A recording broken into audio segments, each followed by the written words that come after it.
दोस्तों अगर किसी की 125 करोड़ की ट्रांजैक्शन हो और 12 करोड़ 60 लाख का अकाउंट में जमा है और उसके पास इनकम टैक्स में केस लग जाए, शो को नोटिस भी आ जाए, जिसमें मैंने भी मना कर दिया कि भैया ये केस आपका अब नहीं हो सकता, बहुत खराब केस है, फिर भी असेसी जो था उसने मेरे पे भरोसा जताया, मुझे केस दिया कि आप फाइट करो और जीतो। जीरो टैक्स दोस्तों, 6 लाख की आइटम भरी थी उसने और 6 लाख की आइटम को इनकम टैक्स ऑफिसर ने एक्सेप्ट कर लिया।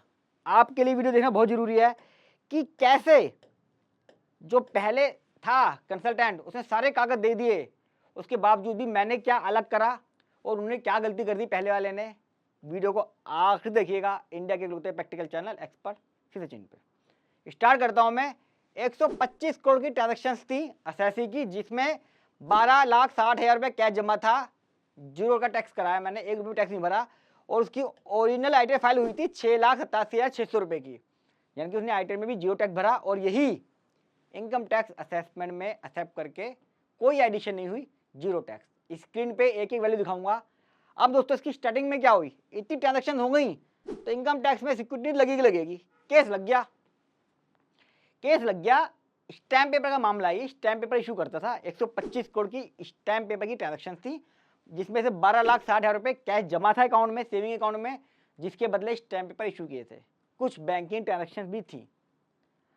अब जब केस लग गया उसने मेरी वीडियो देखी स्टैम्प पेपर वाली, बाकायदा मैंने डाली हुई, इसमें 18 करोड़ का कैश डिपॉजिट था, वो मैंने जीरो कराया था। उसने मेरी वीडियो देख देख के बैलेंस शीट बनाई, पीएनएल बनाया, कैश बुक अपलोड करी बाकायदा, बिल्कुल सही, बैंक बुक अपलोड करी, बैंक के ट्रांजेक्शन की एक्सप्लेनेशन दी, लेजर लगाया स्टैम्प पेपर का, पूरी परचेज डिटेल दी, स्टैम्प पेपर की सेल की डिटेल दी, सबमिट कर दी।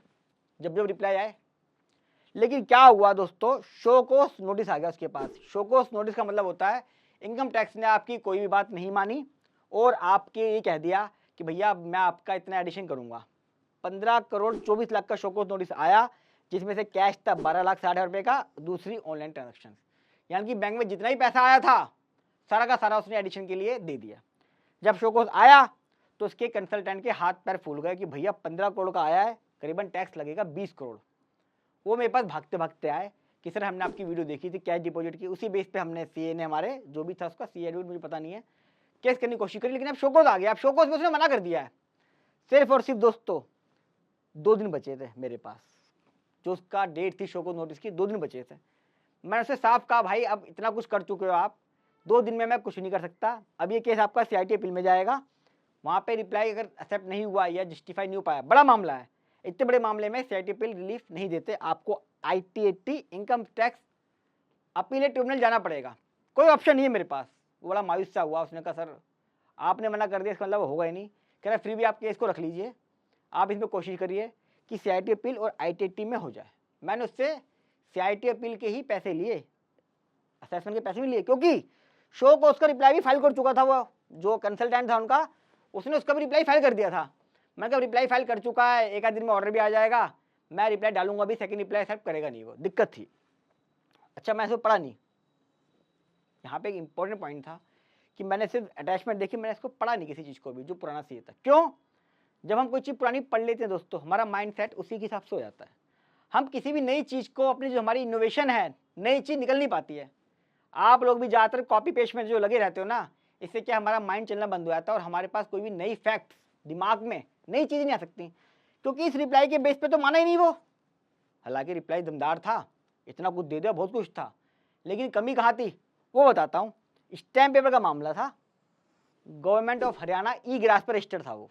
अब समझते हैं मैंने उसका केस कैसे कराया और हुआ क्या। जब एक दिन बचा था, मैंने हल्का सा पढ़ा, मैंने सोचा यार कुछ तो हल्का सा रिप्लाई बना के डाल देता हूँ, सीआईटी अपील में कुछ हेल्प मिल जाएगी। मान लो 5% 10% पे एडिशन हो गया तो मैं 50 लाख 60 लाख रुपए, कुछ तो डिमांड कम होगी, कुछ तो लड़ सकूंगा आगे आके, कुछ तो हेल्प मिल जाएगी इसको।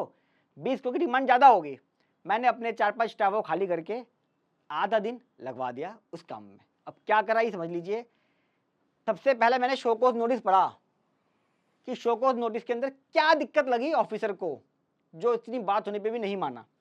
सबसे पहले उसने लिखा था कि लाइसेंस, उसने लिखा एसआईसी के पास लाइसेंस ही नहीं है भाई, तो ये मैं आपकी लाइसेंस की इनकम नहीं मानूंगा, पहला पॉइंट।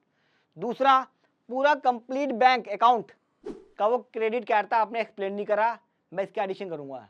भाई रीजन साफ था, ना तो उसके पास ये पता था कि उसने किससे पैसे लिए, ना उसको ये पता था कि किस पे खर्च करे, कैश जमा करता रहा, कोई केवाईसी नहीं, कुछ नहीं। दोनों पॉइंट बहुत वैलिड थे। ओल्ड रिप्लाई में क्या, मैं ये बता रहा हूँ गलती क्या करी, पहले जो रिप्लाई दिया शोकोस में उसने लिखा कि लाइसेंस अप्लाई नहीं किया हमने, सिंपल वर्ड लिखे हुए थे। अब मैंने पहले पॉइंट का क्या ऑब्जेक्शन लगा ये समझ लीजिए, मेरा रिप्लाई क्या बना। सबसे पहले मैंने चेक करी ई ग्रास की वेबसाइट कि यार देखूं क्या सिस्टम है, फिर मैंने वहां पे निकाला रजिस्ट्रेशन मैनुअल। ई ग्रास की वेबसाइट पे एक रजिस्ट्रेशन, जब आप रजिस्ट्रेशन कराते हो अपना, उसका एक मैनुअल है, मैंने मैनुअल निकाला, मैंने उसको पढ़ा। उस पूरे मैनुअल के अंदर कहीं भी नहीं लिखा था कि आपको इस ई ग्रास पर रजिस्टर होने के लिए और ई स्टैम्प इशू करने के लिए कोई लाइसेंस की जरूरत है। मैंने ये अपने रिप्लाई में लगाया, एक्सप्लेनेशन लिखी, साथ में इसका लिंक भी दिया, लिंक दिया मैंने, और मैंने कॉपी भी लगाई रजिस्ट्रेशन मैनुअल की कि देखिए जी मैंने कॉपी डाउनलोड करी है, ये रहा लिंक, डिस्क्रिप्शन में दिख ही रहा है, वीडियो में दिख भी रहा है मैंने कैसे रिप्लाई बनाया था। मैंने बोला वेरीफाई कर लीजिए, तो यहां से ये क्लियर है कि रजिस्ट्रेशन की जरूरत नहीं है। इतना नहीं रुका मैंने आगे ये भी लिखा कि ई स्टैम्प इशू की एक इंस्ट्रक्शन की फाइल थी उसके अंदर, कि जब आप रजिस्ट्रेशन कर लें तो आप ई स्टैम्प कैसे इशू करेंगे। वहां पे भी कहीं पे भी लाइसेंस की रिक्वायरमेंट नहीं लिखी थी, यानी कि जो गवर्नमेंट ऑफ हरियाणा की वेबसाइट पे लिखा हुआ नहीं है कि पहले आप लाइसेंस लें फिर रजिस्टर करें, और रजिस्ट्रेशन करते वक्त कहीं पे भी लाइसेंस नंबर मांगता ही नहीं है। इसका मतलब लाइसेंस की जरूरत नहीं पड़ती ई स्टैम्प निकालने के लिए ई ग्रास पे। मैंने गूगल का भी स्क्रीनशॉट लगाया कि ई रजिस्ट्रेशन अगर मुझे बनाना है, प्रोसेस करना है ई ग्रास पे, तो क्या सिस्टम है। लोग बहुत भरोसा करते हैं गूगल पे। जब मैंने निकाला उसमें साफ लिखा होता कि सिंपल अपना मोबाइल नंबर डालें, ईमेल डालें, ये सब कर लें, सिंपल प्रोसेस बताया उसने। मैंने वो डाला वहाँ पे कि देखिए ये प्रोसेस है, इसमें भी कहीं लाइसेंस की जरूरत नहीं पड़ रही। फिर मैंने एक और चीज़ लिखी गूगल पे कि क्या लाइसेंस की जरूरत है ई ग्रास पे अगर किसी को रजिस्ट्रेशन करना है। वहाँ से जवाब आया कि किसी भी तरह के लाइसेंस की जरूरत नहीं पड़ती, ई ग्रास पे कोई भी पर्सन रजिस्ट्रेशन कर सकता है। मैंने उसका बाकायदा स्क्रीनशॉट लगाया। हालांकि गूगल की कोई वैल्यू नहीं है, पर फिर भी आपकी बात पे एक बल मिलता है कि गूगल को छोटी बड़ी चीज़ नहीं है, फर्क पड़ता है इस चीज़ का। हालांकि मैंने एविडेंस लगा दिया था ऑलरेडी। एक चीज़ मैंने और लिखी, मैं रुकने वाला मैं सुनी दोस्तों, मैं जब तक पूरा ताकत न से ना निकाल दूं बाहर रुकता नहीं हूं। मैंने ये भी लिखा कि पिछले 4 साल से स्टैम्प पेपर वो जनरेट कर रहा है। जब पेपर जनरेट हो रहे हैं, स्टैम्प पेपर निकल रहे हैं, तो इसका लाइसेंस की जरूरत नहीं थी, तभी तो निकल रहे हैं। अगर लाइसेंस की जरूरत होती, करोड़ों रुपए मैं चार्ट बनाया कि पिछले साल इतना स्टैम्प पेपर निकाला, इतना कैश जमा कराया, उससे इतना साल 4-5 साल का चार्ट बनाया। मैंने बताया कि फर्स्ट टाइम नहीं है कि 125 करोड़ की ट्रांजेक्शन हुई है, 12 करोड़ का कैश जमा हुआ है। पहले भी जमा कराता रहा, कभी 16 करोड़, कभी 18 करोड़, कभी 28 करोड़, ऐसे जमा है उसका। हालांकि वो केस भी लगेंगे, लेकिन अभी ऑर्डर हो गया है तो वो केस भी आसानी से हो जाएंगे। ये फायदा हुआ मेरा 1 साल केस कराने का, अब उसके 4-5 साल आराम से निकलेंगे। तो मैंने ये लिखा, साथ में मैंने ये भी लिखा कि भैया टैक्सेशन का ऐसे कुछ इशू नहीं है। यहां पर मैंने इतना जोर दे दिया कि आप भी यकीन मान गए होंगे कि भैया हाँ लाइसेंस की जरूरत नहीं, सचिन जी हाथ जोड़ लिया हमने, नहीं जरूरत, अगर जरूरत होगी भी तो भी नहीं हम मान लेंगे, इतना लिख दिया मैंने एक चीज़ और भी लिखी साथ में कि मान लेता हूं कि स्टैम्प पेपर में लाइसेंस की जरूरत पड़ती भी है, उसने नहीं लिया, तो उससे मेरे टैक्सेशन पे क्या इशू पड़ जाएगा भैया अगर लाइसेंस नहीं है तो। एग्जाम्पल के लिए किसी ने 1 करोड़ की सेल करी, परचेज कर दी, उसने प्रूफ कर दिया सेल है परचेज है, क्या इनकम टैक्स ऑफिसर ये कहेगा कि आपने एमएसएमई का रजिस्ट्रेशन नहीं लिया हुआ, आपने ट्रेड लाइसेंस नहीं लिया हुआ, आपने जीएसटी का रजिस्ट्रेशन नहीं लिया हुआ जो कि मैंडेटरी था, तो क्योंकि आपने जीएसटी का नहीं लिया तो मैं सेल परचेज नहीं मानूंगा, ये बोगस है सारा। भैया कैसे, अगर मैंने जीएसटी का नंबर नहीं लिया तो जीएसटी वाला देखेगा, इनकम टैक्स वाले को प्रॉफिट पे टैक्स लगाना है, सेल परचेज जेन्युइन है तो मेरे प्रॉफिट पे टैक्स लगेगा। बहुत इंपॉर्टेंट पॉइंट लिखा था मैंने यहाँ पे ये। और मैं कह रहा हूँ एक्चुअली में स्टैम्प पेपर तो इशू हुई है, ये तो बायोन डाउट है। अब जब हुए हैं तो लाइसेंस की जरूरत क्या है। तो देखिए एक पॉइंट में जो पहले रिप्लाई गया था और मेरे रिप्लाई में इतना कुछ दिया मैंने मैडम जी के सर जी जो भी होंगे मुझे पता नहीं है, इसका मतलब उसके दिमाग से मैंने ये पॉइंट निकाल दिया। आप लोगों को लगता है कि हम थोड़ी सी फीस ज़्यादा लेते हैं, लेकिन दोस्तों की मेहनत करनी पड़ती है। यकीन मानिए मैंने खुद ई ग्रास पर रजिस्ट्रेशन करा और 100 रुपये के स्टैम्प पेपर भी निकाले, चेक करा, वेरीफाई करा इस चीज़ को कि हाँ भाई क्या सिस्टम है, तभी मैं इतनी डेप्थ में जा पाया। अब दूसरा आता हूँ बैंक के क्रेडिट के ऊपर। जो बैंक का क्रेडिट था, जो पहले रिप्लाई गया बहुत ही सिंपल था, उसने कैश बुक लगा दी, बैंक बुक लगा दी, लेजर लगा दिए। कभी भी दोस्तों जब हम कुछ अटैच कर देते हैं, हम ये मान के चलते हैं हमें ये समझ में आ रहा है ओके है, हमें ये देखना है कि income tax officer, CIT appeal और आईटीटी को कैसे समझ में आएगा। बहुत सारे काम होते हैं वहाँ पे, हमारे पास स्टाफ होता, हम पढ़ लेते हैं, हम समझा सकते नहीं है। तो आपको अपना रिप्लाई ऐसे बनाना है कि पढ़ सके। मेरा जो रिप्लाई था वो ऐसा रिप्लाई था कि उसको कोई भी अटैचमेंट खोलने की जरूरत नहीं पड़ी, कहीं जाने की जरूरत नहीं पड़ी। मेरे अटैचमेंट के अंदर ही जो मेरा रिप्लाई था उसमें मैंने एक एक चीज़ स्क्रीनशॉट लगा दिया था कि वो पढ़ता रहे पढ़ता रहे पढ़ता रहे पढ़ता रहे पढ़ता रहे, और उसको चीज़ें दिखती रहें। अटैचमेंट लगाई, लेकिन मैं चाहता हूँ कि अटैचमेंट ना खोलनी पड़े, टाइम नहीं है, रिप्लाई पड़ गया। अब मैंने क्या करा ये देखता हूँ। मैंने क्या करा, जितने भी 3 बैंक थे उसके, तीनों बैंकों के कंसोलिडेटेड समरी बनाई। समझाया था कैसे। पहला मेरा करंट अकाउंट था। करंट अकाउंट के अंदर 15 करोड़ 12 लाख रुपए जमा थे। कुछ कैश था इसके अंदर, 12 करोड़ 60 लाख कैश था, बाकी ऑनलाइन था। मैंने इसका ब्रेकअप बनाया कि देखिए जी, मेरे पास जो पैसा आया वो ऐसे ऐसे आया हुआ। Cash receive from customer for stamp paper, online receive from customer, पैसा रिवर्स, कुछ रिवर्स भी तो होता है, एंट्री रिवर्स, डेबिट क्रेडिट, वो भी लिखा मैंने। जब मैंने पूरा बता दिया उसके बाद, क्योंकि उसके पास कैश डिपॉजिट और ऑनलाइन का कोई समरी थी ही नहीं, उसके बाद डाटा ही नहीं था। हमें बताना पड़ता है पैसा कहाँ से आया, किससे आया, उसका नाम, पैन नंबर, आधार, कन्फर्मेशन, बहुत सारी चीज़ देनी पड़ती, लेकिन यहाँ नहीं थी मेरे पास। और पहला जो सीए था वो भी ये गलती ही कर रहा था कि वो बता नहीं पाया। लेकिन मैंने फंडा निकाला पेमेंट का। मैंने बताया इसका यूज़ क्या करा। मैंने बनाया 14 करोड़ 98 लाख रुपए के तो हमने स्टैम्प पेपर निकाले हैं। मैंने बैंक से उसको मैपिंग करा और रिवर्स एंट्री निकाल दी। मैंने ये बता दिया मैंने कि भैया पैसा आया गया भी है। मैंने पूरी लिस्ट की एंट्री की मैपिंग करी, यानी कि 14 करोड़ 98 लाख रुपए उसके स्टैम्प पेपर से प्लस बैंकिंग से मैप कर दिया। मैंने ये भी लिखा कि देखिए मैडम, हमने, मैडम सर जो भी, मुझे पता नहीं था, हमने ये लिखा कि भैया 15 में से 15 करोड़ 12 लाख में से 1498 तो हमने गवर्नमेंट को ही दिए हैं।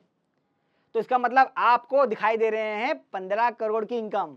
मैंने इनकम टैक्स ऑफिसर को दिखाई सिर्फ और सिर्फ अपनी कमीशन इनकम, और ये दिखा दिया कि जब मैं गवर्नमेंट को दे रहा हूँ, मैं मीडिएटर हूँ, मैंने कोई प्रॉपर्टी खरीदी नहीं है, तो मेरा 1498 तो वैसे ही कम हो गया। और मैंने मैपिंग भी कर दी, साथ में स्टैम्प पेपर की मैपिंग बैंक से भी करी, दो मैपिंग करी मैंने इकट्ठी। एक मैपिंग 1498 की स्टैम्प पेपर से, एक मैपिंग जो पैसा मेरे बैंक से निकला, वहाँ पे नाम लिखा हुआ था ई गिरास। मैंने दिखाया कि देखिए जब मेरा पैसा इसमें यूज़ हो गया है तो काय की एडिशन। तो मेरा क्या हुआ, जैसे ही मैंने 1498 का यूज़ बता दिया तो मेरा सब्सिक्वेंट जो यूज़ था वो रेलिवेंट हो गया, रेदर देन पैसा कहाँ से आया। अब ये इनकम टैक्स ऑफिसर के दिमाग में तो बात आ गई कि हाँ यार 15 करोड़ 12 जमा हुआ है, जिसमें से बाकी रिवर्स हो गया, और 1498 जो है वो गवर्नमेंट ऑफ हरियाणा को गया हुआ है, इसका मतलब इसका अपना तो नहीं है। दिमाग से निकाल दी मैंने। दोस्तों साथ में जो सेविंग अकाउंट था मैंने उसको भी बताया। सेविंग अकाउंट में मैंने बताया कि भैया सेम फंडा जो है, ये मैंने फंड लिख दिया, फंडा है ये सेम फंडा। मैंने सेविंग जो उसके सेविंग से दो, उसमें भी लगाया, एक एक एंट्री को मैपिंग करी। 5-6 लाख फालतू आ रहा था, मैंने कहा 5-6 लाख तो मेरी इनकम ही है, वो मेरी इनकम मैंने डिक्लेयर कर दी। कई सारी चीज़ें ट्रिक्स होती हैं छोटी छोटी सी, वो याद रखनी पड़ती हैं, मैं इसमें खुल के बता नहीं पाऊंगा। इसलिए मैंने ये भी लिखा कि कोई भी पर्सनल यूज़ नहीं हुआ, एक एक बैंक की एंट्री जो रिसीविंग आई और जो दिया वो मैंने एक्सप्लेन कर दिया। अब दिक्कत यहाँ क्या आ रही थी पहले रिप्लाई वाले में, वो ये लेजर वेजर लगाया जा रहा था। वो लेजर कौन पढ़ता है, नहीं है टाइम इतना। उसका कंक्लूजन क्या निकला ये नहीं पता। मैंने एक्सेल शीट अटैच करी, मैंने ये भी लिखा कि सर मैडम हम अपनी एक्सेल शीट अटैच कर रहे हैं, हमने फिल्टर लगा दिया है, हमने इसमें ग्रीनली हाईलाइट कर दिया, आप इस तरीके से फिल्टर मार मार के एक एक एंट्री को चेक कर सकते हैं। सोचिए जब हम इतना कुछ लिख देते ना तो ऑफिसर कहता है जेन्युइन आदमी होगा, वरना इतना रिप्लाई नहीं देगा। अब एक दिक्कत और थी यहाँ पे, 125 करोड़ की तो ट्रांजेक्शन थी स्टैम्प पेपर की, अकाउंट में आया था 15 करोड़। अब मैंने यहाँ पे 15 करोड़ तो एक्सप्लेन कर दिया, शोकोज नोटिस मेरे पास 15 करोड़ का आया था, 125 करोड़ का नहीं आया। लेकिन हमें ध्यान रखना था कि बाद में इनकम टैक्स ऑर्डर होने के बाद भी अपील्स होती हैं या फिर आपका ऑडिट होता है ऑर्डर का, उसमें केस ना फंस जाए।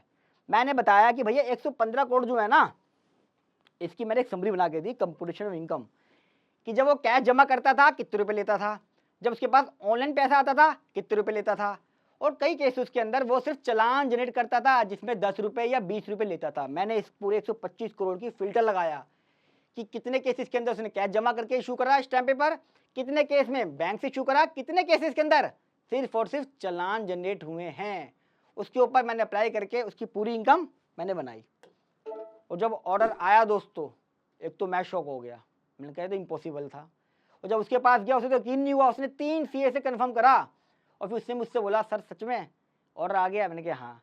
अच्छा जिस दिन इसका शोको नोटिस था वो महाकाल गया था, कह रहा है तेरी डिमांड है सर, मैं महाकाल जी के मंदिर जा रहा हूँ, प्रार्थना करूँगा कि मेरा हो जाए। मैंने फ़ोन पे जब बात की इससे तो महाकाल मंदिर में था, तो मैंने उससे भी कहा था, जीरो का ऑर्डर आ गया, जो हमारी रिटर्न इनकम थी एक्सेप्ट हो गई, जीरो टैक्स, 5 किलो तो मिठाई लेकर आया वो हमारे स्टाफ के लिए, मेरे लिए। एक मेरे पास लिफाफा आया जिसको मैंने बाद में खोल के देखा, 51,000 का शगुन था मेरे लिए। ऐसी खुशी जब ऐसी को मिलती है, हम भी खुश हो जाते हैं दोस्तों, है ना। मज़ेदार फैक्ट वीडियो के, और कैसे हमारी मेहनत रंग लाती है इतनी भी ट्रांजेक्शन में दोस्तों।